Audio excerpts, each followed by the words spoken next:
So now let's go ahead and just go back to this. Let's actually just not use that material. All right, so now in this portion, I want to kind of cover something that we haven't talked about yet. And I was really hoping to have I'll have another stream dedicated to these guys, especially with some sample terrains already established for you. But I wanted to talk a little bit about um, these guys, RD textures, so real displacement textures. So when World Creator 2021 comes out in beta, there is going to be a packet of photoreal scanned high quality PBR textures that come packaged with the program that you're free to use in whatever you want. You just can't resell the textures, obviously, that would be wrong. But there will be, I think, let's see, I have a package here. Here's all the textures. So if I were to go here, select. So right now there is 110 textures that'll come with World Creator 2021 beta. I'm thinking it's beta. So, and what these guys do is obviously they'll go with some really high quality scanners and scan things. And there's other companies that do this. Polygon does this. Quixel does this. A couple other companies will, do scanned textures. You can scan your own stuff, but these guys are really prominent at, really making the displacement of textures look as real as possible. They have it right here where they break down their process, they break down their quality.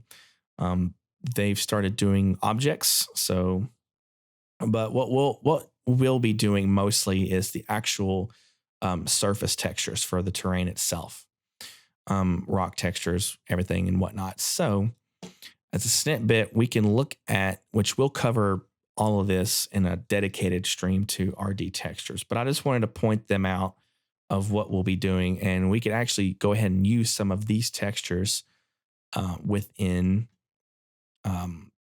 this terrain right now. So let's just use, and it comes with, in addition to the actual physical textures or texture maps, every one of these textures is also provided with a substance texture.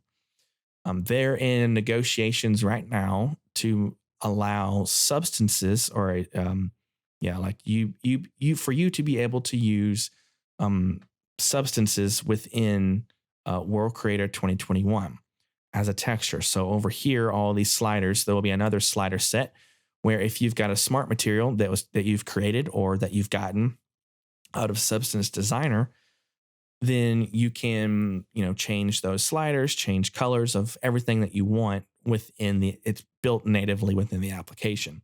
That's the goal.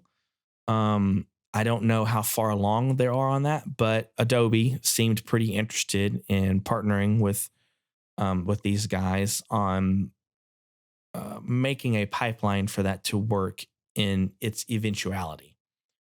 I have no idea when that's going to happen, but right now you can get these RD textures as part of a package once it comes out. And the substance files are going to be part of that. So like I clicked on rock, you can see the SBSAR file, which is a substance file, will come part of it. Let's see some demos. You get some really interesting looks of what this is going to look like. So do we want this texture? Oh, that's interesting. You get some renderings to kind of see what this particular texture is going to look like. So let's just use this one. So texture, we have our textures here. So where is color map? So color, let's drag and drop this color over on top of the albedo slot here for this texture. Loading, and let's go ahead and load the normal. It should fill up some other ones and automatically. And they name this depth. So instead of calling it displacement, so we have roughness, normal, gloss, high gloss, regular gloss. We've got our height map or displacement map here, which they have a suffix of depth to, which makes sense. Color or albedo, bump, which is also a form of, that's interesting, is bump is also a height map. So I wonder, this one is definitely, so this one is a softer height map. This one is a much higher res height map version. Let's use this one, bump. We'll put that in displacement. Okay. So yeah, we'll enable that in just a little bit. Let's change the scaling of this. So let's increase the UV scaling to, let's see. Let's try there. So now let's change the distribution of this. Let's add another material underneath as a base. And let's make this color something like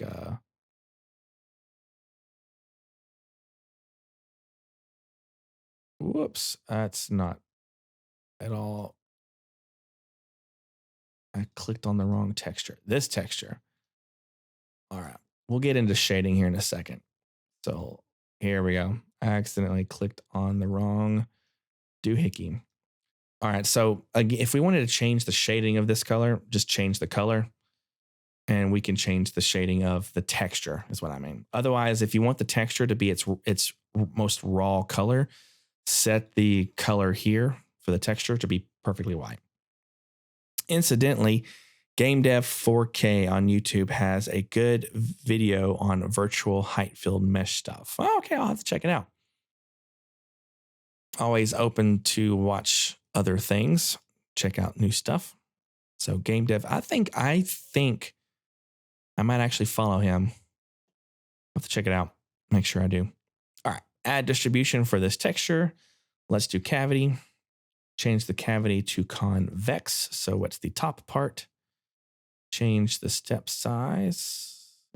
Step size is a little low. Wait a minute.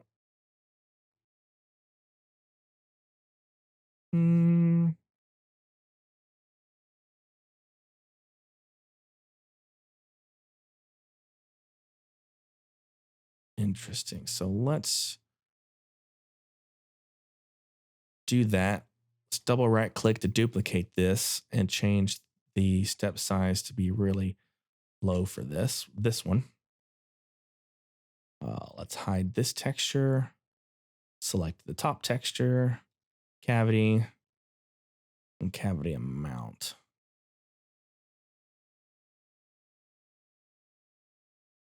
All right, now we'll unhide this one.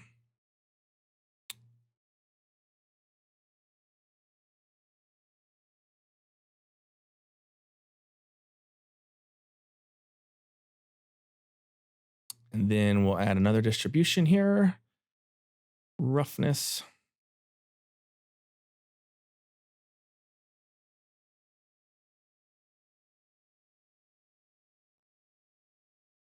I think multiply is fine. Depth, lower the step size, increase the strength of that. All right. Okay. Oh, I'm sorry. I find scale the hardest thing to understand, i.e., how big is a human in the context of this landscape? Yeah, that's a very good point. So that is one thing that I'm hoping they can bring to the table is just like in Unreal Engine, put what I don't think it should be. Well, I guess you can choose if it's a third person character or a first person character, but I think to truly understand scale is I can zoom in as far as I want to this and kind of see what it is, but I don't really know how big I am. We've had mannequins placed in World Creator 2. I forgot I could use the WASD keys to move around just like in Unreal Engine. So I can seemingly put my camera down here, but I don't know how big I am. So I've hoping we can have a sort of playable character just like in Unreal Engine. And for me, I would personally want it to be a first person character. So from, your eyes at 5'10" or 2.5 meters or whatever it is, you can see, scale. Also, mannequin wise, a third person character, you'll be able to see the character running around. That would be ultimate. I guess sometime we're using materials much larger to create a nice looking landscape than that texture would actually be if mapped to scale.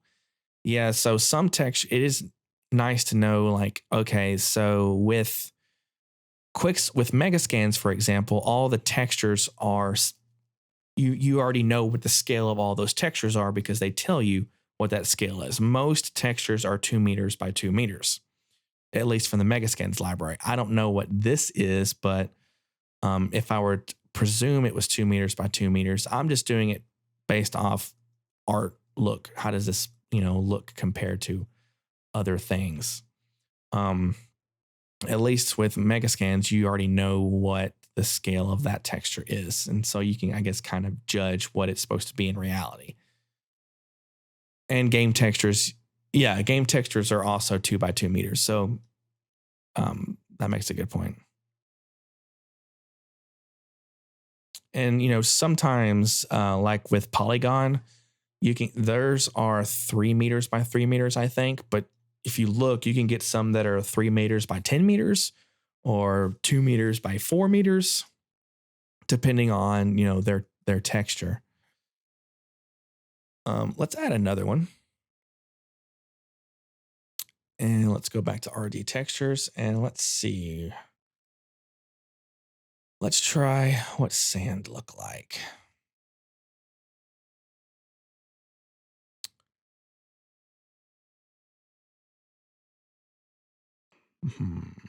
Or soil.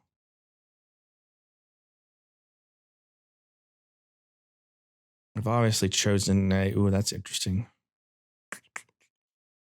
That's really rough. Let's choose this guy. Color.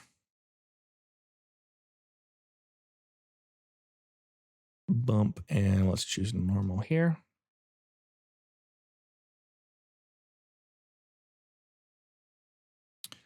Ooh, sorry. Let's make this a bit more.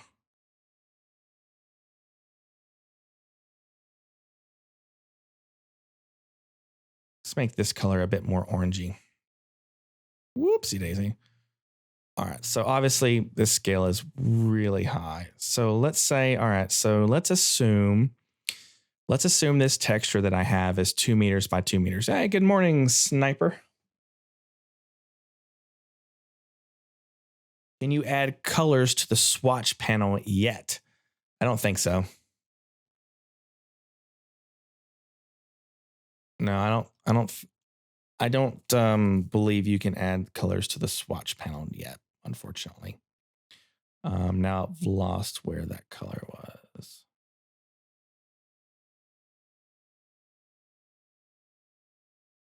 No, they fixed the sliders. There were some slider issues, but you haven't been able to add swatches yet. You will be able to do that, obviously, and you will be able to have your own color presets. So if you're used to a certain range of colors for certain biomes, you can select those. So I'm assuming in color. In addition to these, maybe you can have a drop down box of set. Like I have a biome set 1, biome set 2. That's a drop down box that you can select some presets that you have, which would be pretty cool. Figured finally get to see someone use this program live so I can get even more lost with it. Well, I'm going to be doing live streams for a while. I hope every Monday at 10 a.m. Eastern. So yeah, feel free to drop by, ask any confusing questions you have.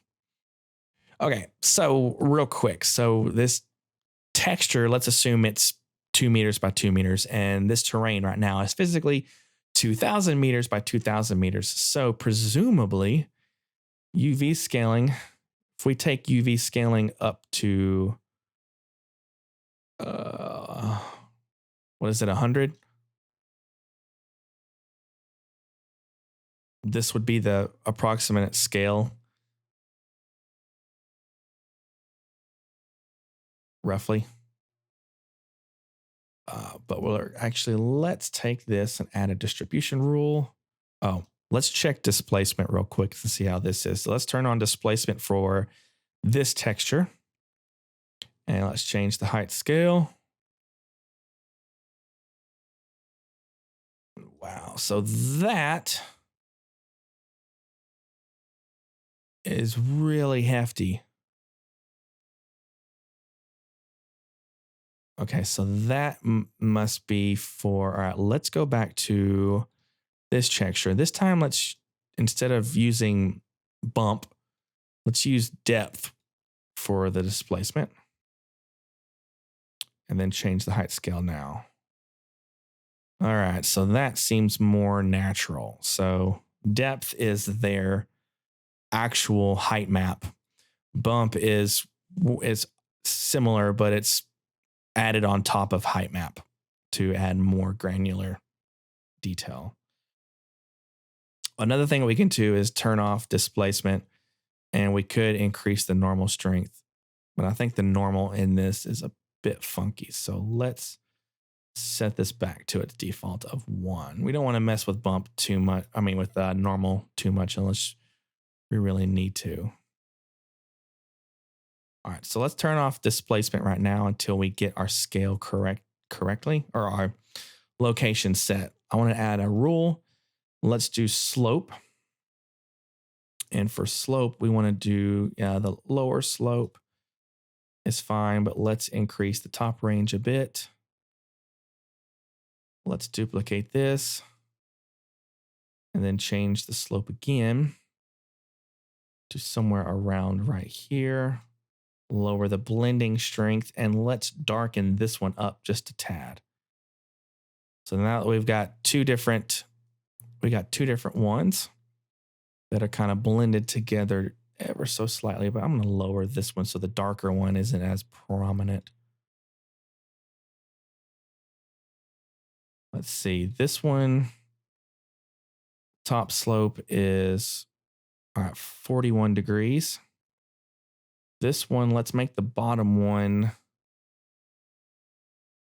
40 degrees to 50 degrees.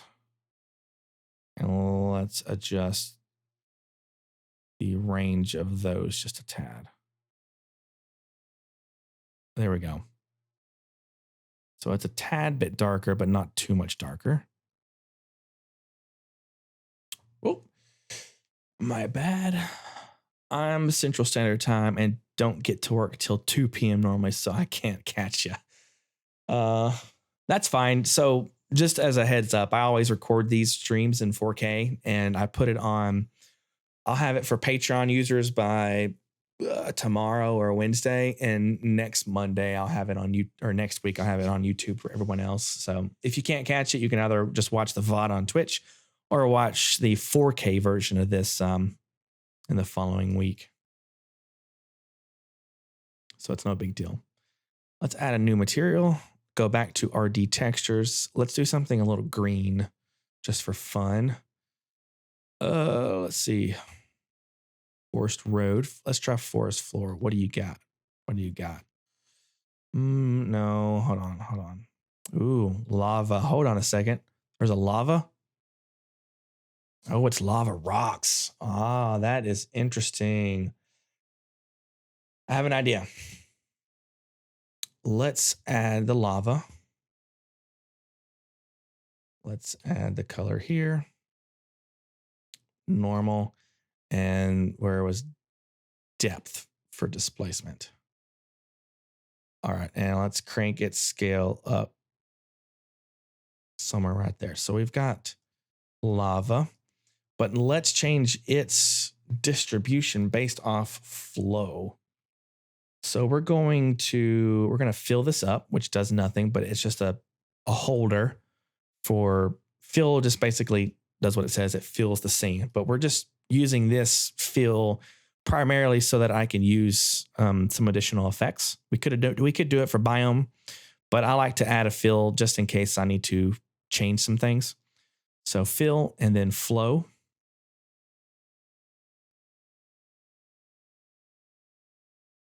And you can see, flow is really, for the time being, let's change this color to stark red so that we can actually see where flow is being enabled. So flow settings. Let's see. Increase flow cutoff. Oh, flow smoothness. Let's make it not smooth at all. Lower that. And iterations. Ooh, there's really not a whole lot of, there's like no smoothness sort of to let's see, ring stream. There needs to be some more. Oh, nope. 0. We don't want that to be smooth at all.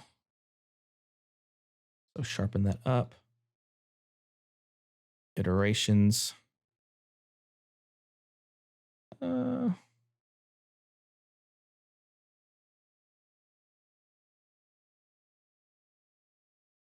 Just tightening up some values here.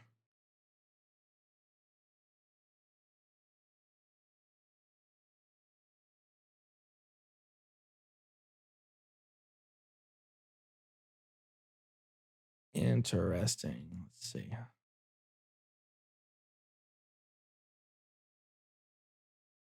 So I don't want it to do too many iterations since it's lava.